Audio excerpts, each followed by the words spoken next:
अब जैसे हम ये श्राद्ध निकालते हैं, तो श्राद्ध कहां से लिए हमने? अपने पुराणों से हमने श्राद्ध निकालने का जो है, जो परंपरा है, पुराणों से पढ़ी, पुराणों से ही हम फिर गुरु लोग बताते थे कि पुराणों में लिखा है, ऐसा लिखा, उस पुराण में ऐसा लिखा, उसने ऐसा श्राद्ध नहीं किया तो उसका पिता यूं दुख पाए, उसने ऐसा होगा, उसके पिता यूं दुख पाए। पुण्यात्माओं, एक रुचि ऋषि था, रुचि ऋषि, उसने वेदों को पढ़ा। वेदों में लिखा है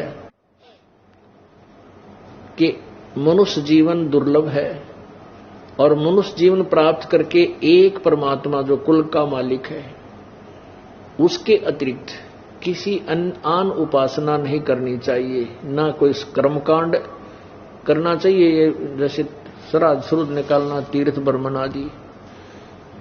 केवल एक परमात्मा की साधना करनी चाहिए, वही पूर्ण मोक्षदायक है और उसकी भक्ति अनन्य मन से करनी चाहिए। तो उस पुण्यात्मा ने जैसा भी विचारों वेदों को समझा, उसके आधार से उसने ब्रह्मचर्य का पालन किया और वेदों अनुसार जो भी उसको साधना की प्राप्त हुई थी कर रहा था। उसकी 40 साल की उम्र हो गई थी, 40 वर्ष की। तब उसके 3 पहले के 4 पिताजी, दादाजी, परदादाजी और चौथा दादाजी, ये 4 पितर दिखाई दिए। उन पितरों ने कहा कि बेटा तू शादी करवा ले, तू विवाह क्यों नहीं करवाता, आप शादी करवाओ और हमारे श्राद्ध निकालो, हम अधोगति को प्राप्त हो रहे हैं यदि तू हमारे श्राद्ध नहीं निकालेगा। अब रुचि ऋषि सामने ऊपर आकाश में अपने 4 दादा, पिताजी, दादा, परदादा और चौथे दादा को देखकर एकदम सहम गया, प्रभावित हुआ, हाथ जोड़कर कहने लगा कि हे पितामहो, वेद में इस कर्म कांड को, यानी जो श्राद्ध आदि आप करने को कह रहे हो, इसको तो अविद्या लिखा है कि मूर्खों के काम है ये करना, फिर आप मुझसे क्यों करवा रहे हो, ऐसे कर्म में मुझे क्यों लगा रहे हो? और पितर भी स्वीकार करते, कहां बेटा, वेदों में इसको अविद्या ही लिखा है, फिर भी ऐसा है वैसा है, तगड़मबाजी मारते हैं। कोई बात हुई?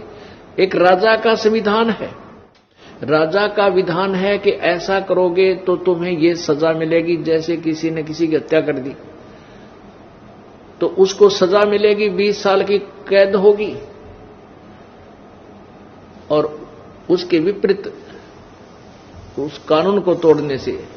अब जैसे एक दरोगा का मित्र था, एक व्यक्ति गांव में, तो उसने अपने मित्र दरोगा से, जो उसी क्षेत्र का प्रभारी था, उसे जाकर कहा कि मेरा साथ वाला घर में मेरा एक पड़ोसी मुझे बहुत परेशान कर रहा है, मैं बहुत तंग कर रखा हूं उसने। तो उस दरोगा जी ने कहा उसके मित्र ने कि तू मार उसका लठ, माफ देख लूंगा। अब दरोगा जी के आदेश का पालन करते हुए उस व्यक्ति ने आकर अपने पड़ोसी के झगड़ा ठान लिया और लट्ठम लट्ठा हो गया, उसका सिर में चोट लगने से वो पड़ोसी मर गया। अब पड़ोसी मर गया तो राजा का विधान टूट गया, तो उसको पुलिस पकड़कर लेकर गई और जेल में डाल दिया, उसको सजा हुई। अब क्योंकि उसने राजा का विधान तोड़ दिया, एक अधिकारी के कहने थे, अधिकारी की आज्ञा का पालन कर लिया और राजा का विधान तोड़ दिया, तो दंड का भागी हुआ। इसी प्रकार हमारे वेदों और गीता जी में परमात्मा का विधान है, उसके अनुसार साधना हमने करनी है, उसके विपरीत नहीं करनी चाहिए। यदि उसके विपरीत कोई देव है, चाहे ब्रह्मा है, चाहे विष्णु है, चाहे शिव है, या कोई और ऋषि है, महर्षि है, कोई आज्ञा करता है उस परमात्मा के विधान के विपरीत कोई साधना करने को, तो वो शास्त्र विधि विरुद्ध साधना है। और गीता जी अध्याय नंबर 16 के श्लोक नंबर 23 में लिखा है कि शास्त्र विधि को त्याग कर जो मनमाना आचरण करते हैं, वो मनमानी पूजा करते हैं, ना उनकी कोई गति होती है, ना कार्य कोई सिद्धि होती है, ना उनका कोई सुख प्राप्त होता है, उनको व्यर्थ होता है। पितर खुद स्वीकार कर रहे हैं कि जो भी आप क्रिया कह रहे हो वेदों में इसको अविद्या बताया है, और स्वयं कह रहे हैं कि पुत्र फिर भी ऐसा है ना, पितर ये दे देते हैं, पितर वो दे देते हैं, तो वो आदेश पितरों का है। विष्णु पुराण के अंदर यहां तक प्रमाण लिखा है कि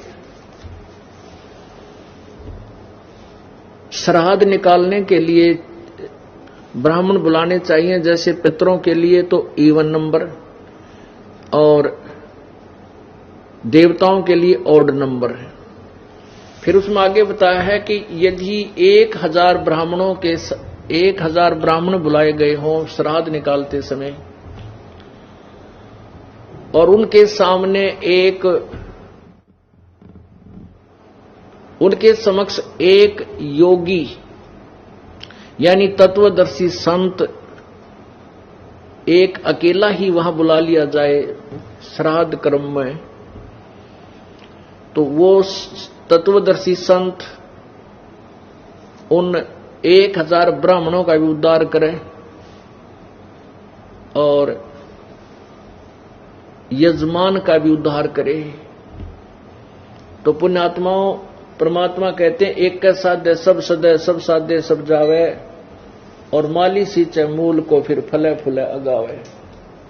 हम क्यों ना उस ऐसे तत्वदर्शी संत की खोज करें जिससे हमारा भी उद्धार हो और हमारे पितरों का भी उद्धार हो, उन पितरों का भी उद्धार करे वो योगी। ये देखिएगा विष्णु पुराण, इसके 213 पृष्ठ पे ये है श्री विष्णु पुराण। इसके श्री विष्णु पुराण अनुवादक हैं श्री मुनिलाल गुप्त, और कहां से ये प्रकाशित और मुद्रित है? गीता प्रेस गोरखपुर, गोविंद भवन कार्यालय कोलकाता का संस्थान है। इसके 213 पृष्ठ पे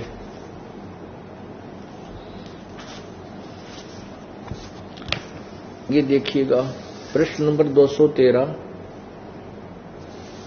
और तृतीय अंश, अध्याय नंबर 15 और 16, ये 16 में है। अध्याय नंबर 15 के लास्ट में है कि हे भोपाल, पितर गण का आधार चंद्रमा है और चंद्रमा का आधार योग है, इसलिए श्राद्ध में योगी जन को नियुक्त करना अति उत्तम है। हे राजन, यदि श्राद्ध भोजी 1000 ब्राह्मणों के सम्मुख एक योगी भी हो तो वह यजमान सहित उन सब का उद्धार कर देता है। अब फिर हम क्यों डले डोवा, इधर ब्राह्मण बुलावा, इधर तो फिर 4 बुलाओ, 2 बुलाओ, 10 बुलाओ, तो क्यों ना हम एक ही तत्वदर्शी संत की शरण ग्रहण करें जो ब्राह्मणों का भी उद्धार कर दे और हमारा भी उद्धार करे। अब वो रुचि ऋषि की जो कथा है वो ये मार्कंडे पुराण के अंदर है, रुचि ऋषि की कथा। अब देखिएगा इसके 242 पृष्ठ पे ये मार्कंडे पुराण, ये है मार्कंडे पुराण, और ये गीता प्रेस गोरखपुर से प्रकाशित है। प्रकाशक एवं मुद्रक हैं गीता प्रेस गोरखपुर, गोविंद भवन कार्यालय कोलकाता का संस्थान। इसके 243 पृष्ठ पे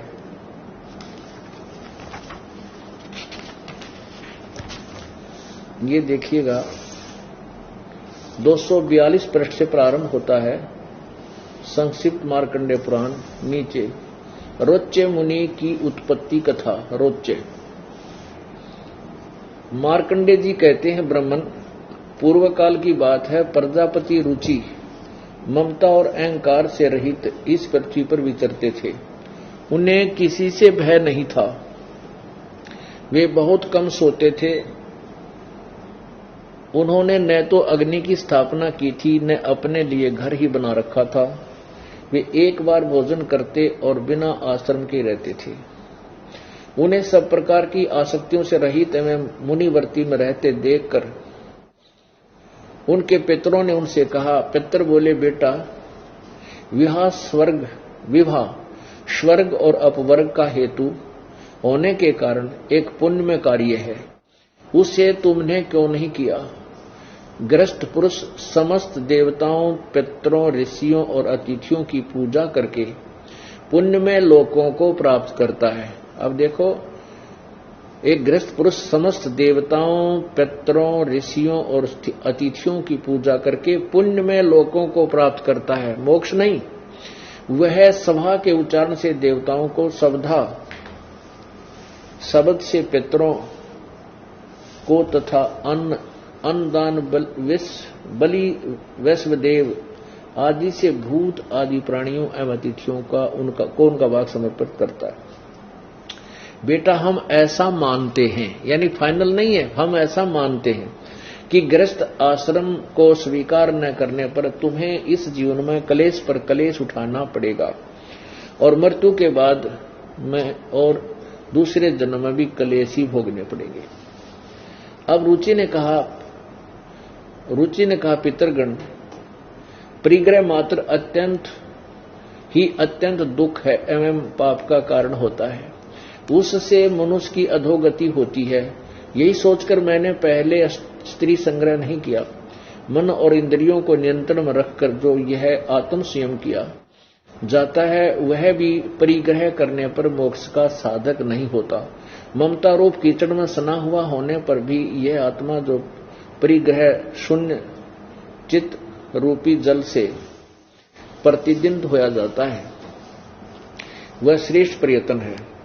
जितेंद्रिय विद्वानों को चाहिए कि वे उनके जन्मोद्धार संचित कर्म रूपी पंख में न सने हुए आत्मा का ऐसे सदासन रूपी जल में प्रक्षालन करें। पितर बोले, बेटा, जितेंद्रिय होने पर आत्मा प्रक्षालन करना उचित है, किंतु तुम जिस पर चल रहे हो वो मोक्ष मार्ग नहीं है। किंतु अब क्या बताते हैं, पूर्व जन्म में किया हुआ मानव का शुभाशुभ कर्म सुख दुख में भोगों के रूप में प्रतिदिन भोगने से ही क्षीण होता है। यानी का कहने का भाव कर्म तो भोगना ही पड़ेगा। आगे लिखा है, रुचि ने पूछा, पितामहो, वेद में कर्म मार्ग को अविद्या कहा है, फिर क्यों आप लोग मुझे उस मार्ग में लगाते हैं? जो मुझे तुम श्राद्ध आदि निकालने के लिए कह रहे वो तो वेद में अविद्या कहा है, फिर क्यों आप मुझे इस पाप में लगाते हो, इस मार्ग में लगाते हो? पितर बोले, ये सत्य है कि कर्म को अविद्या ही कहा गया, इसमें तनिक भी मिथ्या नहीं। फिर पूर्व पढ़ जाओ तुम। आप भी मान रहे हैं कि जो भी वेद में इसको अविद्या लिखा है इसमें तनिक भी संशय नहीं है, और फिर भी कह रहे हैं बेटा ना तुम हमारे श्राद्ध निकाल। देखिए, अब देखो, ये है वो, इन चित्र भी बना रखा है। ये रुचि ऋषि और आकाश में ये 4 पितर दिखाई दिए। ये भी पहले ऋषि थे, ये करके काम अपना क्रम बिगाड़ गए, ने दुनिया के खा टिकड़े श्राद्ध कड़वा का आप भी भूत बन गए, और बेटे नोर सलाह दे रहेगा ना तो भी इससे काम में आ जा। जबकि गीता जी अध्याय नंबर 9 के श्लोक नंबर 25 में लिखा है कि भूत पूजनीय भूत बनेंगे, पितरों को पूजने वाले पितर बनेंगे, और देवताओं के पूजने वाले देवताओं को प्राप्त होंगे, मेरे पूजने वाले मुझे प्राप्त होंगे। अब पितर पूजने वाले पितर बनेंगे, ये 4 पितर बन गए। वही क्रिया इनके दिमाग में गूंज रही थी, घूम रही थी, उसी को सत्य मान रहे थे। अपने पुत्र को भी उसी नरक में डालने की चेष्टा कर रहे हैं। आगे देखा, ये 244 पृष्ठ पे रुचि ने कहा, पितरो, अब तो मैं बूढ़ा हो गया, भला मुझको कौन स्त्री देगा? इसके सिवा मुझ जैसे दरिद्र के लिए स्त्री को रखना बहुत कठिन कार्य है। पितर बोले, वत्स, यदि हमारी बात नहीं मानेगा तो हम लोगों का पतन हो जाएगा और हमारी भी अधोगति होगी। तेरा गजब भाई, अरे भूत बन रहे, इस गौर के अधोगति होगी तुम्हारी, आखिर और यार फिर भी नो क्या हमारी हमारे श्राद्ध निकाल दे। अब परमात्मा अपनी अमृतवाणी बताते हैं, गुरुआ गांव बिगाड़े संतो गुरुआ गांव बिगाड़े, ऐसे कर्म जीव कहला दिए ईब झड़े ना जाड़े। अब इनको कोई समझावे कि भाई ये काम ना करो, ये पत्थर मत श्राद्ध मत निकालो, तो कति नहीं मानती बोली आत्मा। नो कह देख हम अपने पिताजी के लिए ये भी नहीं कर सकते। रे भले आदमी हो, जब आपके माता या पिता जीवित थे वो दिन में 2 बार तो कम से कम आहार करते थे, और अब मरने के बाद एक तरफ तो कहो वे भूखे रहते हैं इसलिए उनको आहार कराना चाहिए हैं, और वो जो 1 वर्ष में 1 दिन छठ या सातम ने श्राद्ध निकाल दिया, तो इससे सिद्ध हो गया कि तुम्हारे पिताजी तृप्त हो गए, 1 वर्ष के लिए छक गए वह।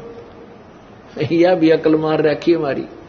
रे 1 दिन में श्राद्ध करने से क्या तेरे पिताजी का पेट भर गया? यदि तेरा पिता कौवा बन गया तो प्रतिदिन 2 रोटी तोड़ के और ऊपर छत पर रख छोटे टुकड़े बना के, तेरा पिता कौवा तो बनवा दिया इन्होंने, कम से कम उसका पेट तो भरा रहे। डेली डाल 2-4 रोटी, चिड़िया बन रहा हो चिड़िया खा लेगा, भाई कोई काबर बन गया हो काबर बनकर खा लेगा, कोई कीड़ी बन गया होगा कीड़ी का मुंह पड़ जाएगा। ये कैसे होगा कि तेरा पिताजी स्वर्ग में है, वहां उसको आहार नहीं मिल रहा? पितरों को स्वर्ग में कौन जान देगा, वह पितर लोग अलग होता है। तो क्या बताते हैं, गुरुआ गांव बिगाड़े संतो गुरुआ गांव बिगाड़े, ऐसे कर्म जीव कहला दिए ईब झड़े ना जाड़े। नर से तीतू पशुआ की जय गद्दा बैल बनाई, जैसे पिंड भरवाते हैं, और पिंड भरवाने से क्या होता है, भूत जूनी छूट गई और गद्दा बन गया। बता के मुक्ति करवा दी। भूत जूनी वहां छूटे है पिंड पर दान करंत, दास गरीब जिंदा कह नो मिले नहीं भगवंत। पिंड पर भरवाने थे भगवान नहीं मिलता, उसकी भूत जुन्नी छूट गई, पिंड भरवा दिया तो क्या बनया, वो गद्दा बन गया। फिर क्या मोक्ष करा दिया? तो क्या कहते हैं कि हमने दुख सेद्या करता हमारा पीछा छूट गया। वो पिताजी भूत बनकर पितर बनकर दुखी करा करता, पिंड भरवा दिया तो उसको पीछा छूट गया, वो गद्दा बन गया।